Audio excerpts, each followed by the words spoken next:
पश्चाताप ने एक नए निर्णय को जन्म दिया।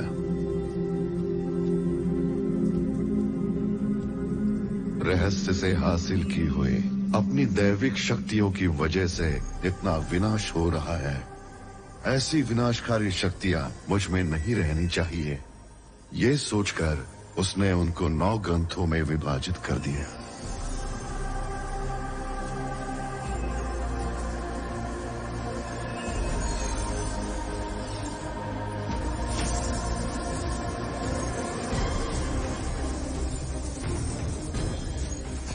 उन ग्रंथों को समर्थ योद्धाओं के हाथों में सौंपने का निर्णय लिया।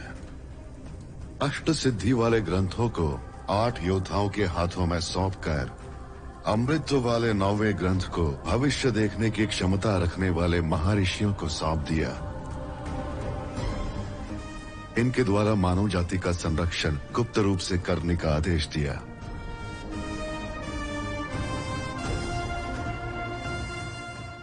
पीढ़ी दर पीढ़ी वो 9 योद्धा आने वाली पीढ़ियों को इन 9 ग्रंथों की जिम्मेदारी सौंपते गए।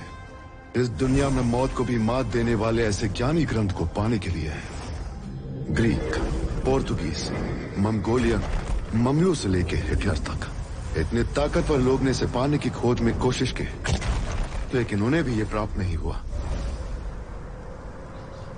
आज की पीढ़ी में इन शक्तियों को हासिल करने के लिए एक असुर सोच ने जन्म लिया।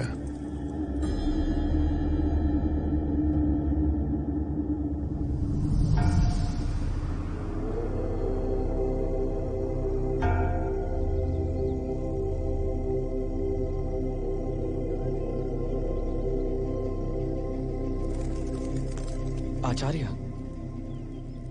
अंबिका जी पिछले 48 घंटों से ध्यान में है। मतलब वो कोई खतरा देख रही है।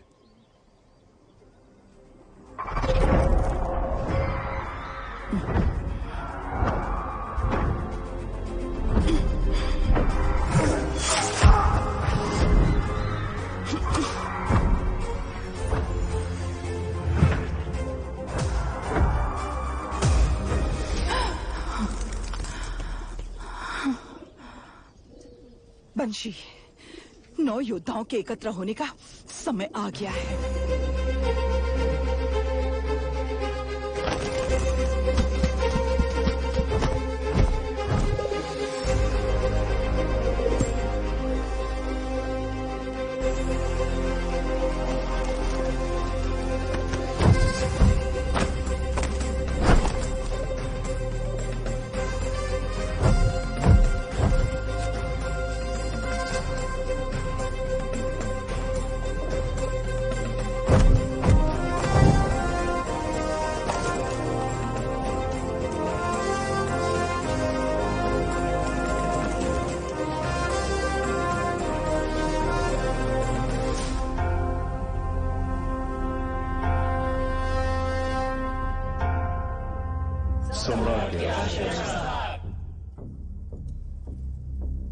आपदा आने वाली है, हम उसे रोक नहीं सकते। वो तुम्हारे तंत्र वन से शुरू होकर सभी 9 ग्रंथ स्थानों तक फैल जाएगी। ऐसे भयभीत होने की बजाय उनका सामना करना ही बुद्धिमानी है। रोक सकती तो आप लोगों को बुलाकर भविष्य के बारे में नहीं बताती। ये मैं आप लोगों को चेतावनी नहीं दे रही, यही होने वाला है। जो ग्रंथ मेरी सुरक्षा में है उसे मेरे तंत्र ही नहीं, मेरे बनाए सैनिक भी सुरक्षा दे रहे हैं। अंबिका, जो पहले योद्धा का कहना है वही हमारा भी कहना है। विमेन याजुंदे, हमारे पास भी सेना छू।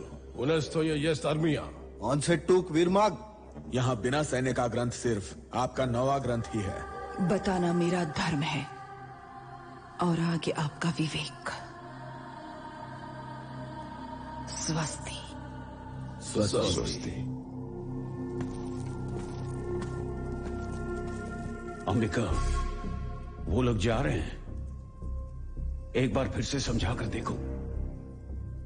जब अहम आ जाता है तब मस्तिष्क ही नहीं, कान भी बंद हो जाते हैं। पर यह कार्य होगा कैसे? केवल एक ही मार्ग है, मुझे कैलाश पर्वत जाना होगा। आप गर्भ में संतान लेकर कैलाश पर्वत को कैसे जाएंगी और किसके पास जाएंगी? अगस्त्य मुनि, प्रभु श्री राम का मार्गदर्शन करने वाले त्रिकालदर्शी चिरायु ब्रह्म ऋषि।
तुमने जो देखा वो होने वाला है।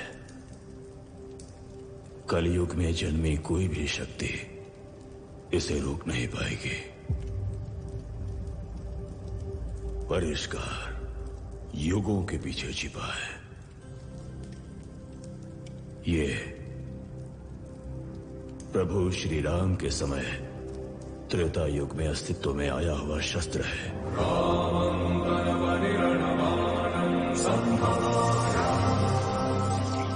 वही है, मेरा है। उसे मैं लेकर आऊंगी। और बताइए ब्रह्म ऋषि, तुम वहां तक नहीं पहुंच पाओगे। तो फिर कौन पहुंच सकता है? और वो परिष्कार चाहता है एक महात्याग। मैं किसी भी त्याग के लिए तैयार हूं तपस्वी। जिस त्याग की बात कर रहा हूं, अगर वो तुम्हारे गर्भ में पल रहा शिशु हो तो भी तुम तैयार होगी, क्योंकि पैदा होने वाले को मां नहीं परिस्थितियां ही पालेंगी। उस शस्त्र तक पहुंचने वाले की कदम कदम पर प्रकृति परीक्षा लेगी, दंडित करेगी, शिक्षित भी करेगी। उसे जीवन में हर ठोकर सहन कर खड़ा होना पड़ेगा, और यही ठोकरें उसे युद्ध का अकेले सामना करने वाला महायोद्धा बनाएंगी। लेकिन यही क्यों? नरक यात्रा की स्थिति में तुम यहां तक पहुंची हो, वो मनुष्य के लिए असंभव है। तुम्हारे जैसी महासंकल्प योद्धा का अंश ही इस प्रलय को रोक सकता है। भाग्य भी इसी तरह के अंश को आशीर्वाद देता है। इन आंसुओं को दर्द समझो, यह सहमति। सहमति।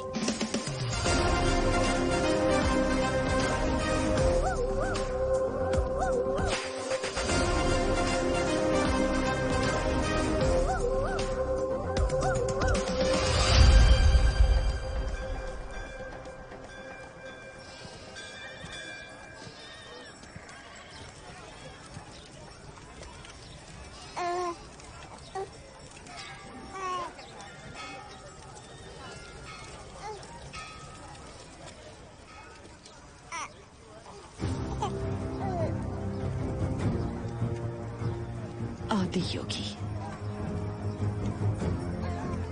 तुम्हारी आज्ञा, तुम्हारी ही दया। जय त्रिया।